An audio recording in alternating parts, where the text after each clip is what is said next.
So making the perfect fluffy rice isn't as easy as it sounds. So what I'm going to try and do is show you a quick and easy way to make sure you get the perfect rice every time. So our first step is, how much do I measure out? We all end up making far too much or far too little, and having either loads of leftovers or not enough to serve with our dinner. So I found a really handy little ramekin dish that for us as a portion size, it works perfectly. I know that if I measure up to the rim, it's about 75 grams, which is about the average serving size per person for this rice that I've got here, which is white basmati rice. So I'm going to be making rice for 2 people today. So what I will do is measure my portion of rice up to my level of my ramekin dish, and I would literally just put that into a sieve. So I'm going to be making 2. So there's my 2 ramekin dishes full of rice into my sieve. The next step is to get a lot of the starch off of the rice. So to do that, all I'm going to do is run this under cold water for a few minutes. Here I've got a saucepan with a lid. I'm going to put this here on a low heat. Mine's on about 5. I've got my rinsed rice that I'm actually just going to add now to the pan. So in terms of how much water to add, I added 2 rice ramekins. So for the correct amount of water, I need to add 4 rice ramekins. So there's 1. This is just normal cold water.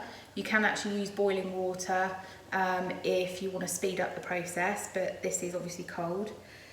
There's my 2nd. There's my 3rd. And there's my 4th. So that's in with my rinsed rice. I'm literally just going to add a very small sprinkle of salt, probably about 1/4 teaspoon. And I'm just going to give that a stir with my wooden spoon.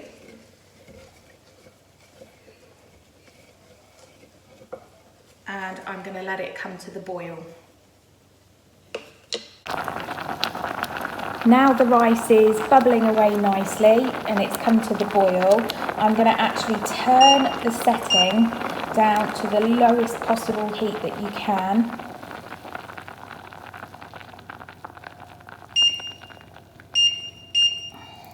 I'm going to give it a quick stir, and then I'm going to pop the lid on and literally leave it there for 10 minutes without having to touch it. Okay, so that's been on a really low heat now, just with the lid on. I haven't touched it at all for 10 minutes. So now I'm going to take off my lid. I'm just going to literally try a couple of the grains on the top just to see if they're cooked through and not hard. Absolutely perfect. So then if you just literally stir and fluff it with your fork, turn your heat off, and then you can actually just leave it on the hob if you're not ready to serve, if the sauce that you're making with it isn't ready, and that'll just sit there quite happily for about 10-15 minutes. It'll actually give it a really nice flavour. Then you can, when you're ready to serve, literally just take it out and pop it in your bowl, and that's the perfect rice.